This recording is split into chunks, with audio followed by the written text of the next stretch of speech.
What's going on, you guys? Welcome back to the channel. Pardon my mess in the garage. It's pretty messy considering I just redid the entire garage, but that's because I have gotten all of our cars back on the Turo platform. I've been grinding to make sure everything's fixed, and we are officially at 100% utilization.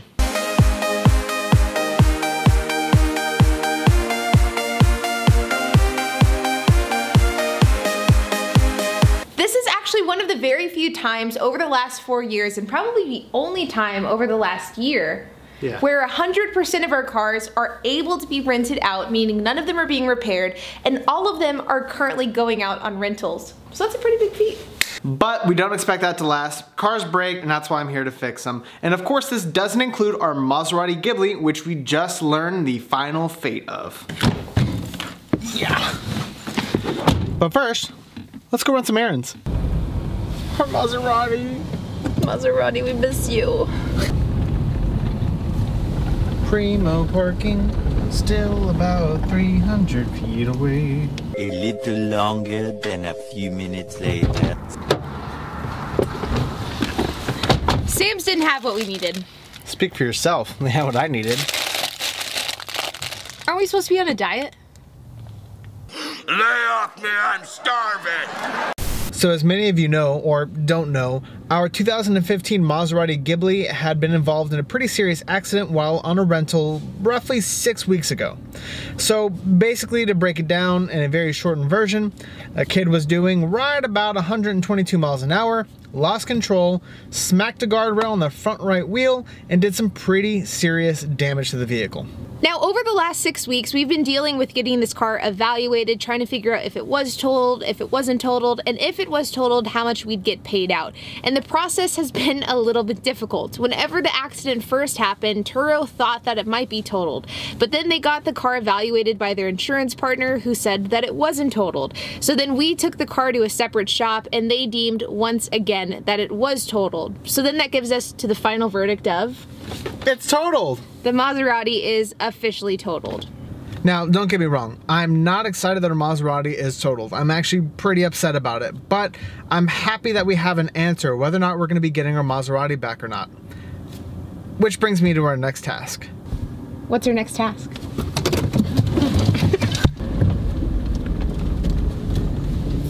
What are we doing here? What do you mean? Why are we at a Maserati dealership? We have to replace our new Maserati. I already have one picked out.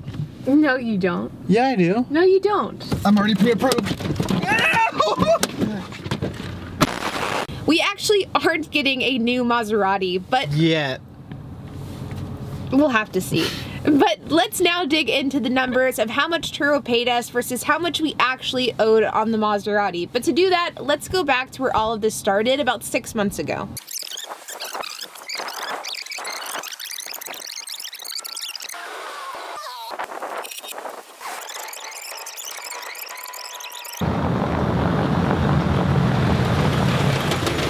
We couldn't find exactly where we started 6 months ago, but this is close enough. It's in the vicinity. So like I mentioned a few moments ago, this entire process was really dragged out. Initially, Turo did think it was totaled, so as a result, they took the car to IAA, which is basically Turo's insurance arm that handles specific total losses. So if a car is in a minor accident, it won't go to IAA, it'll go to a different shop and be handled by a different department. So when the car was transferred to IAA, we thought that it was going to be totaled for sure. But then whenever IAA sent us the quote of how much it would cost to repair the car, they quoted us for just over $7,000. I believe it was like $7,500. It was something very, very small. Which leads us to believe the guy was probably blind. There's a very easy explanation for that. Blindness. Blindness. So Aubrey and I are no dummies. We both know that it's a lot more than $7,000 worth of damage, so we decided to take it over to another body shop, which was Park Place Body Works, an authorized Maserati body repair shop. And the body shop ended up quoting us over $28,000 for all of the work that needed to be done to the car. That included things like replacing body panels, the mechanical damage, repainting the car. It was way, way higher than the quote that Turo sent us. Just a little off. Just a tad off. And so with that quote, we sent it into Turo, and that's ultimately what ended up deeming the vehicle to be a total loss, because what ended up needing to happen was the damage needed to be at least 80% of the total value of the car, and being that they quoted us $28,000, it of course exceeded that 80% threshold. So back in August, almost exactly 6 months ago, we purchased the Maserati for $29,500 out the door. Now, whenever we purchased the car, it was a 2015 and it had about 45,000 miles on it. Now, we had this car listed on the Turo platform for about 6 months. I think it accumulated, I don't know, between 10 and 15,000 miles. I'm not exactly sure offhand. But even with us owning this car for 6 months, Turo valued this car at $32,095.06. Now, we did have to pay a $250 deductible on this, because that is what we have to pay with the 75% plan. So that means our total Turo payout was $31,845.06 for the Maserati being totaled. That means we made $2,345.06 off of the vehicle, and that does not include how much money we made renting it out on Turo. Now, we're still in the process of figuring out exactly how much this car made in the 6 months that we owned it, because we do have to go through how much it brought in, how much it cost us, and of course the figures with this accident itself.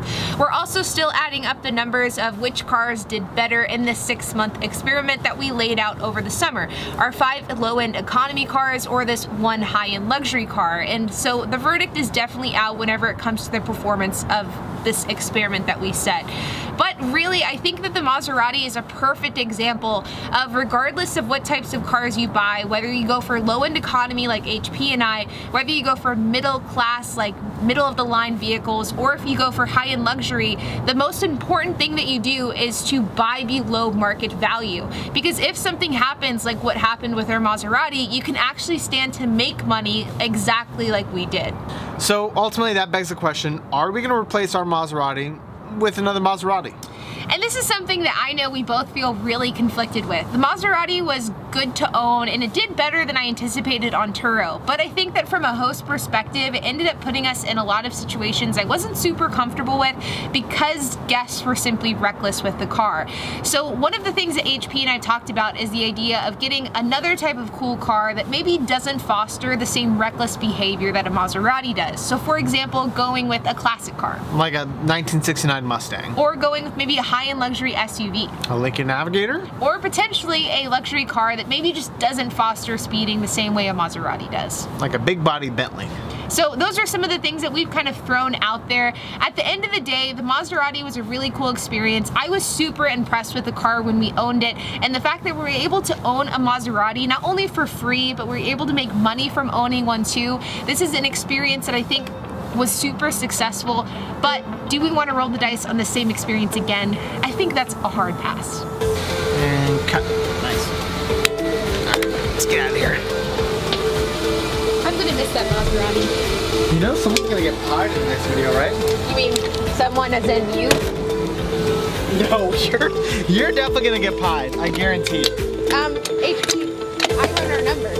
I think I know that there's gonna be a big pie in your face here soon.